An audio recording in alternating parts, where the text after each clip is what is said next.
All right, it's inspired by Tua since he's the new starter down there.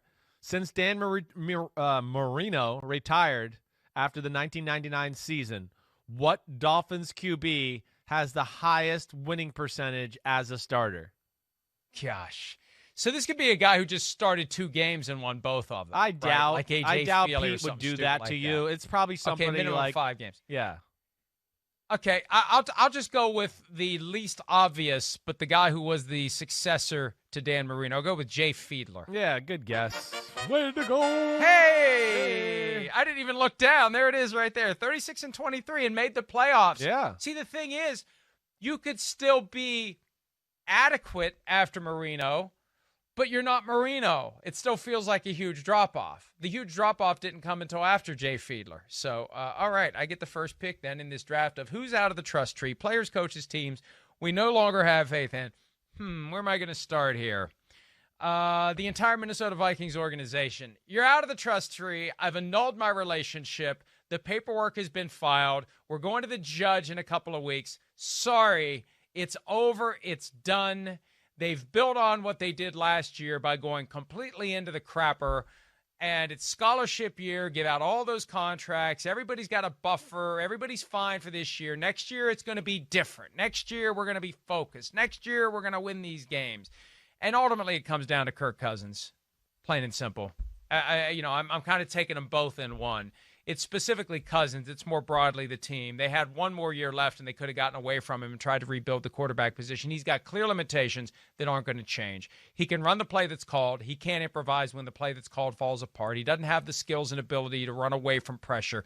And it's too much to expect it to work all the way to a championship. You need a quarterback who can make chicken salad out of the other stuff on a play that falls apart if you want to be among the best teams in the NFL. And the Vikings don't have that. You either have a quarterback who can do that or you don't, and they should be looking for a guy who can do it, not renewing their vows with a guy who can't. Well, period. Yeah. Sorry. Sometimes the truth hurts. It hurts me more than it hurts you, Kirk Cousins and the Vikings. Yeah, I get what you're saying. I know they're out of your trust tree there too.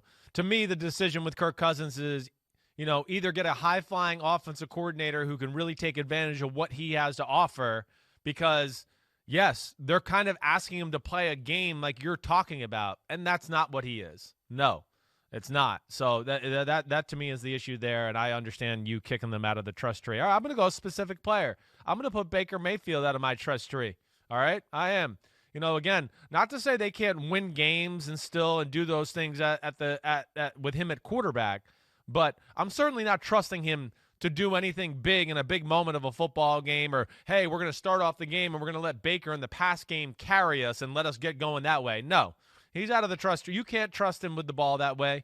It's every week there's a handful of plays, throws, whatever it is, of just carelessness to where he teeters on losing games for the team at times. Did last week. So that will be for my first draft pick there. Baker Mayfield out of my trust tree. Yeah, I'm with you there. And there is just this weird thing. When the games aren't going well for Baker Mayfield, he just doesn't look like an NFL quarterback. He doesn't. It's just there's just something about the way he moves, the way he's built, the way he is in his pads. It doesn't look like a quarterback and doesn't play like a quarterback when he's having days like that. And I'm going to stay in that same vein because, remember, earlier in this year, we were having the debate, is Gardner Minshew the poor man's Baker Mayfield, or is Baker Mayfield now the poor man's Gardner Minshew? Well, they're both out of the trust tree because I don't care how you got there. I don't care how it happened. You can't go from 1-0 to 1-5 and expect to be a team that anyone is going to take seriously and a quarterback that's going to have a bright future in the NFL, because franchise quarterbacks have to win games. And they had the potential to beat the Colts. Something's gone wrong with the Jaguars, and I don't know why anybody really seems to not be all that bothered by it. It's just kind of like, oh, well, they're the Jaguars, so be it. But Minshew's the quarterback of a team that has become the tonic for every other bad team out there. If you're a bad team, play the Jaguars and you'll turn it around. Yeah, no, I mean it's gotten worse, after the first 2 games of the year where you went, oh, okay, maybe they're going to be a little better than we think. No, his play slipped. Their defense is totally falling apart.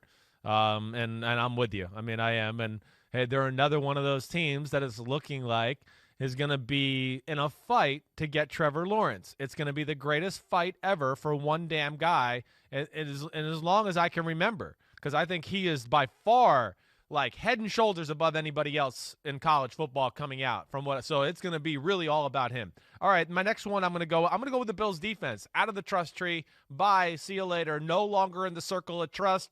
I see you. Okay? Yeah, they can't depend on their defense. They can't play games like they did the other night where they were a little worried about getting in a shootout. And they got to just get in the shootout. That's what they are. Their defense, what? Not getting a shootout to where you can get just bludgeoned into the ground and let somebody run for 8 yards every run. That is over. They have to totally play through their offense.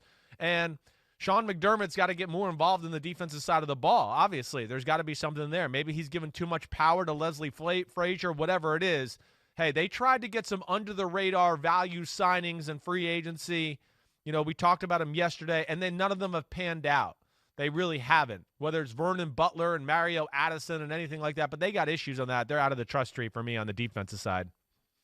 All right, next one for me, and this one isn't an easy one. I've got several different ways I can go. I'm going to go with Zach Taylor, the Bengals head coach, and here's why. This should be a season of promise, of optimism. Doesn't matter how many games you win, but you've got Joe Burrow. Why are there so many guys who aren't happy in Cincinnati? They should all be thrilled. They've got Joe Burrow. He's passed the smell test. He looks like a great leader. He's played well. You've got Geno Atkins, not happy. Carlos Dunlap, not happy. John Ross, not happy. A.J. Green, not getting it done. Something's not right there. And last year you could say it was the players when they go 2-14. Well, now you got Joe Burrow, and I'm starting to wonder how long Zach Taylor is going to be for the Cincinnati Bengals, because I just don't think it's good at all for him that all these guys are unhappy with their current roles with the team. No, and well, this is where sometimes that's why as a new coach you want to just flip over the roster, right? Because these are a lot of old guys from the last regime, and they're like, I don't want to be a part of this anymore, and I'm not happy about it.